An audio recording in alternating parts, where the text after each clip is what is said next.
Et si la plus grande révolution sociale de l'Afrique ne jaillissait pas au cœur d'une capitale surpeuplée, mais prenait naissance sur la terre rouge du Burkina Faso, dans une ville que beaucoup jugent irréalisable? Imaginez, un pays classé parmi les plus pauvres, relevant la tête et décidant de bâtir de ses propres mains une cité de 50 000 maisons pour ses enfants déplacés et pour les plus démunis d'entre nous, sans attendre le moindre franc venu d'ailleurs. Ce projet n'est pas l'ambition d'un chef isolé, ni le fruit d'un plan imposé d'en haut. Il porte la voix d'un frère, fils de cette terre, qui ose regarder son peuple dans les yeux. Je suis Ibrahim, non pas comme chef, mais comme frère, animé par la même flamme que je vois dans les regards de Ouagadougou, de Bobo Dioulasso, des villages du Sahel, et même jusque dans les hameaux oubliés du Gourma. C'est un feu de dignité, une braise d'espoir, la révolte tranquille contre la fatalité et le mépris.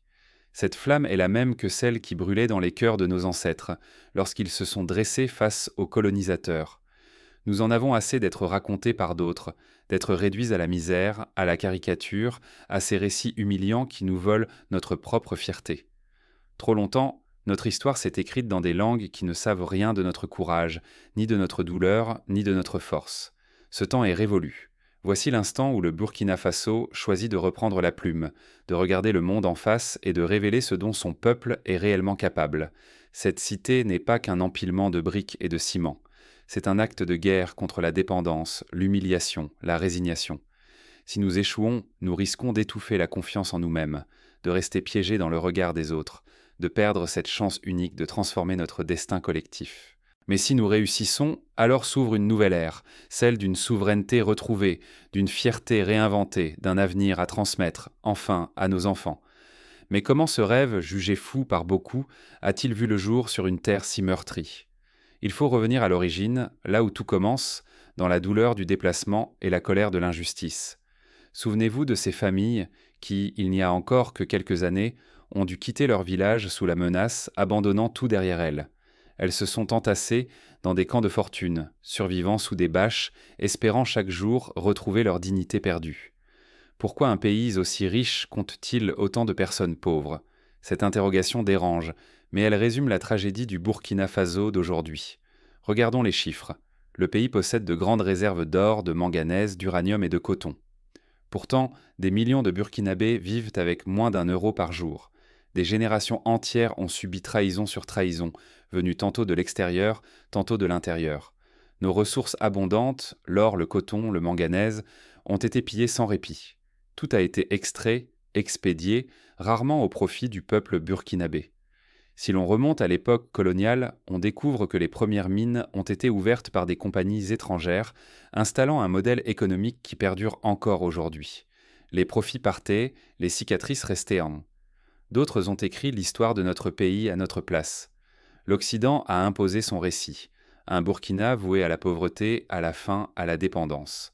À force de répéter que nous sommes pauvres, certains ont fini par l'accepter, comme si c'était une fatalité gravée dans la pierre. Dans les manuels scolaires, dans les reportages, dans les discours des puissants, la misère burkinabé était présentée comme un état naturel, presque inévitable. Mais la pauvreté n'est pas une malédiction. C'est la conséquence de choix, corruption endémique, traités iniques signés avec des multinationales qui n'ont soif que de profit. Pendant que nos anciens dirigeants se remplissaient les poches, nos richesses quittaient pas le pays, laissant la population dans le besoin. Il suffit de se souvenir des grands scandales de détournement de fonds publics qui ont émaillé les dernières décennies. Le même cycle se reproduit inlassablement. Notre richesse s'en va, la pauvreté demeure, la dépendance s'approfondit. Plus on nous prend, plus on veut nous convaincre que seule l'aide extérieure nous sauvera. C'est un piège retors. Moins on contrôle, plus on mendie, plus on sacrifie notre souveraineté. Il existe des exemples concrets. À chaque crise alimentaire ou sanitaire, l'aide conditionnée arrive, mais impose ses règles, dicte ses choix et laisse le pays sans marge de manœuvre. Si nous ne comprenons pas la racine de ce mal, aucune reconstruction ne résistera. On peut bâtir des villes, lancer des projets, mais sans s'attaquer à la source, nous restons prisonniers. Le risque est immense. Sans lucidité, nous condamnerons nos enfants à revivre la soumission, la misère, l'humiliation. Rappelez-vous ce qui s'est passé dans d'autres pays africains. Chaque fois qu'une révolution a ignoré les causes profondes, elle s'est effondrée. Mais aujourd'hui, une rupture s'annonce. La cité de la dignité porte une promesse que nul Burkinabé n'ose plus ignorer. C'est la promesse d'une renaissance, d'une page blanche à écrire ensemble, d'un héritage à transmettre enfin avec fierté. Comment échapper au piège sans fin de la dépendance et embrasser la souveraineté? Cela exige un choix audacieux. Rompre radicalement avec l'ancien modèle qui nous enfermait dans la tutelle, reprendre en main notre avenir, sans compromission. C'est ce qu'ont fait d'autres peuples avant nous, comme à Cuba lors de la révolution de 1959, ou comme les Sud-Coréens qui, après la guerre, ont décidé de miser sur l'éducation et la technologie pour se relever sans compter sur l'aide étrangère. Il faut d'abord oser dire non à la soumission aux intérêts étrangers, assez des aides conditionnées qui dictent nos politiques, pilent nos ressources et nous enchaînent à la dépendance. Refuser ces liens, c'est poser le premier acte de dignité collective. C'est ce qu'a fait le Ghana sous Kwame Nkrumah, qui a nationalisé les ressources pour les mettre au service de la population. Même si le chemin fut semé d'embûches, il a ouvert la voie à une nouvelle conception de la souveraineté. Ensuite, il nous appartient d'affronter la question de nos richesses. Les contrats miniers qui profitaient hier à d'autres doivent être renégociés avec fermeté ou annulés si besoin. L'or, le manganèse, l'uranium, chaque gramme doit servir le peuple burkinabé. Ce n'est qu'ainsi que la prospérité irrigue les villages, nourrit les écoles, soigne les malades. Prenons l'exemple de la Norvège qui, en découvrant le pétrole, a créé un fonds souverain pour garantir que l'argent profite à tous, aujourd'hui et demain. Mais la souveraineté ne s'arrête pas à l'économie. Il faut extirper la corruption, ce poison qui a rongé tant d'espoir. Chaque franc détourné est une pierre arrachée à notre avenir. Chaque somme récupérée doit soutenir la construction, l'éducation, le bien commun. La transparence et l'intégrité seules peuvent restaurer la confiance.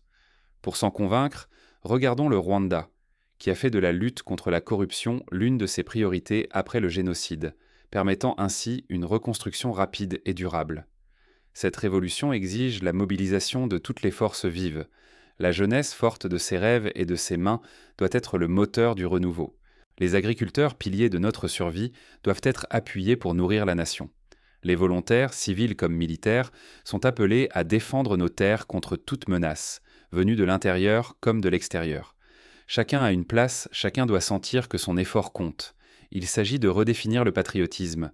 Il ne se limite plus à brandir un drapeau. Il consiste à bâtir ensemble, défendre nos acquis, nourrir notre peuple, transmettre une patrie plus forte aux générations futures. Être patriote aujourd'hui, c'est transformer la colère en action et l'humiliation en renaissance collective. C'est aussi apprendre à se sacrifier pour le bien commun, comme ces femmes de la région du centre-nord qui, chaque matin, se relaient pour préparer les repas sur les chantiers de la cité. Oui, le risque est lesqué grand. Échouer, c'est condamner le pays à la stagnation, voire au chaos. Mais réussir, c'est ouvrir la voie à un modèle africain inédit, une souveraineté exemplaire qui inspire tout le continent. Les premiers pas sont toujours les plus difficiles, mais ils déterminent tout ce qui suivra. Cette rupture, ce sursaut national, n'est pas un rêve creux, c'est le socle sur lequel s'élève notre projet le plus ambitieux, la cité de la dignité. Ce chantier pourrait devenir l'équivalent pour notre peuple de ce que fut la construction du barrage d'Assouan pour l'Égypte, un symbole d'émancipation, de capacité à réaliser l'impossible. Mais comment une telle transformation peut-elle prendre forme concrètement ? Le projet de la Cité de la Dignité propose une réponse radicale, à la fois visionnaire et pragmatique. Il s'appuie sur les savoir-faire locaux, sur l'innovation et la solidarité. Et si 50 000 foyers devenaient la preuve éclatante qu'un autre destin africain est possible? Imaginez une cité nouvelle, surgie du sol du Burkina Faso, bâtie par ses propres enfants, pensée d'abord pour celles et ceux que l'histoire a blessés. Ce rêve n'est pas une utopie, il porte un nom. C'est la Cité de la Dignité, une réponse directe à la soif de justice sociale et d'indépendance véritable. Ici, chaque maison est offerte gratuitement aux déplacés, aux familles les plus vulnérables, aux jeunes sans-abri, aux enseignants qui ont tenu bon, aux agents de santé et aux soldats qui protègent la patrie. Les bâtisses sont conçues en matériaux locaux, solides, adaptés au climat, pour que la richesse du pays reste au pays. L'énergie ne s'achète plus à l'étranger. Chaque toit porte du solaire, chaque cour recueille et purifie son eau. Des jardins partagés nourrissent les habitants. C'est la mise en œuvre, à grande échelle, de solutions déjà testées dans certains villages pilotes. Mais il ne s'agit pas simplement d'abriter. Dès le départ, la cité propose des écoles pour les enfants, un centre de formation pour les métiers d'avenir, un hôpital maternel où chaque naissance devient victoire, des marchés vivants, des espaces verts pour respirer. Tout est pensé pour que la vie soit digne, que l'avenir paraisse possible, que nul ne soit abandonné. Les jeunes filles peuvent poursuivre leur scolarité, les personnes âgées retrouvent un rôle dans la communauté, les personnes en situation de handicap sont intégrées dans la vie sociale et économique. Ce projet est aussi un moteur pour l'économie nationale. Des milliers d'emplois surgissent dans la construction, le transport, l'agriculture, l'apprentissage. Ici, la richesse circule. Elle irrigue les familles, redonne confiance à la jeunesse, rallume l'espoir des anciens. Chaque franc investi est burkinabé, récupéré par la lutte contre la corruption, les contrats assainis, la mobilisation générale. C'est l'effort d'un peuple qui refuse l'humiliation et la dépendance. On voit déjà sur les chantiers la fierté des ouvriers, des ingénieurs, des apprentis. La Cité de la Dignité n'est pas qu'un chantier. Elle incarne la souveraineté retrouvée, un monument de terre et de chair dressé non pour flatter l'ego d'un chef, mais pour proclamer « Nous avons repris le contrôle de nos vies ». Ce message dépasse les frontières du Burkina Faso. Il s'adresse à toute l'Afrique.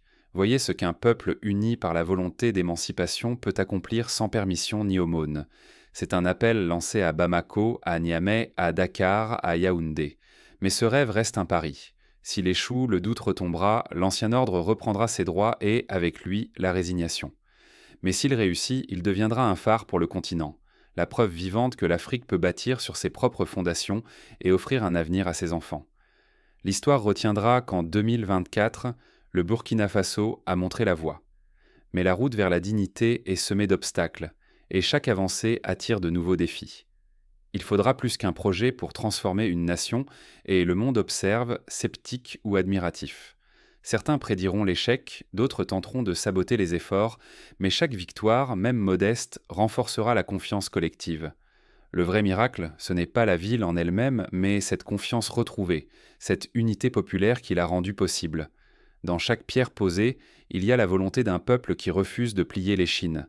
Souvenons-nous des volontaires qui, pendant les grandes sécheresses, ont creusé des puits à la main ou des brigades de jeunes qui ont reboisé des collines entières. Ces exploits collectifs sont la preuve que l'union peut vaincre la fatalité. Il faut que tous le comprennent, la dignité ne s'offre pas, elle se construit patiemment, par le travail commun. Ce n'est ni la richesse du sol, ni la grandeur des immeubles qui font la force d'un pays, mais le courage de ses habitants. Le peuple reste la première ressource d'une nation libre. Comme l'a dit Thomas Sankara, la patrie ou la mort, nous vaincrons. La cité de la dignité n'est pas un privilège réservé au Burkina Faso. Chaque citoyen, chaque nation d'Afrique peut y puiser une inspiration nouvelle. Plutôt que d'attendre, de craindre ou de baisser les bras, il faut trouver la force de refuser le rôle d'assisté. L'histoire n'est pas une fatalité. Elle se façonne par les mains de ceux qui osent. Les peuples du Vietnam, de l'Algérie ou de l'Éthiopie l'ont prouvé en brisant les chaînes de la domination. L'union fait la force. Ce n'est pas une simple maxime, mais la clé d'une puissance retrouvée. Imaginez une alliance sincère entre le Burkina Faso, le Mali et le Niger. 3 peuples, 3 vécus, une ambition partagée, briser la dépendance, unir leurs savoirs, mutualiser leurs ressources, porter ensemble un rêve d'émancipation. Une telle alliance pourrait faire naître une puissance régionale, forte et respectée. Les exemples du Mercosur en Amérique du Sud ou de l'Union européenne le montrent. L'union est la clé de la prospérité. Mais le plus grand exemple, c'est peut-être la nouvelle définition de la démocratie que ce chantier nous propose. La démocratie, ce n'est pas seulement voter tous les 5 ans, c'est garantir à chacun la justice, la sécurité, la dignité, ici et maintenant. C'est donner à tous le pouvoir d'agir sur leur existence. Les comités de quartier, les assemblées populaires, les débats citoyens doivent être encouragés pour que chacun participe au choix collectif. Ce message s'adresse à toute l'Afrique. N'attendez pas de solutions venues, d'ailleurs. Inspirez-vous, adaptez, inventez vos propres chemins. Refusez qu'on vous enferme dans l'image des éternels assistés. Le vrai changement commence lorsque le peuple devient bâtisseur, qu'il prend en main ses écoles, ses terres, ses villes. C'est ce qu'ont fait les habitants de Kibera au Kenya, transformant un bidonville en quartier vivant grâce à l'auto-organisation. Rater cette occasion, ce serait accepter la soumission, sacrifier toute une génération, laisser la même histoire se répéter.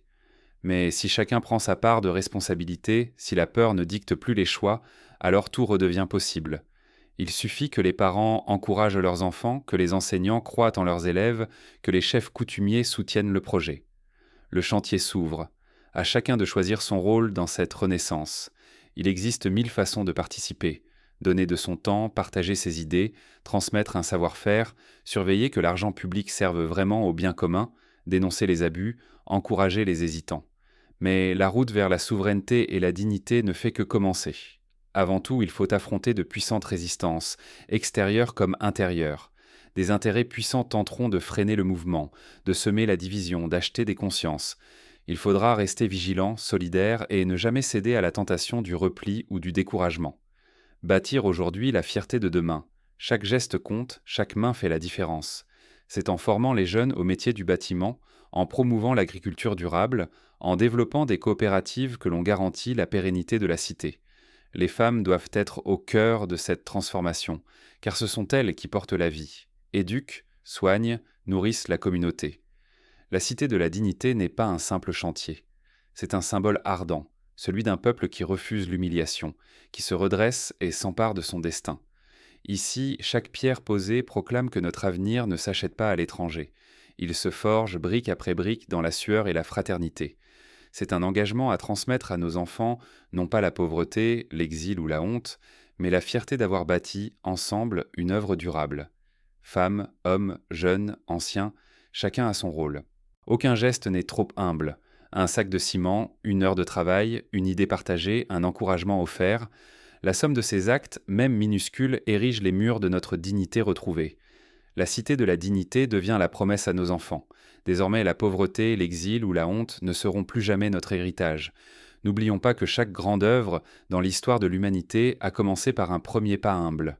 Si l'effort faiblit, le rêve s'effondre, et avec lui disparaît la chance de briser le cercle de la misère et de la dépendance.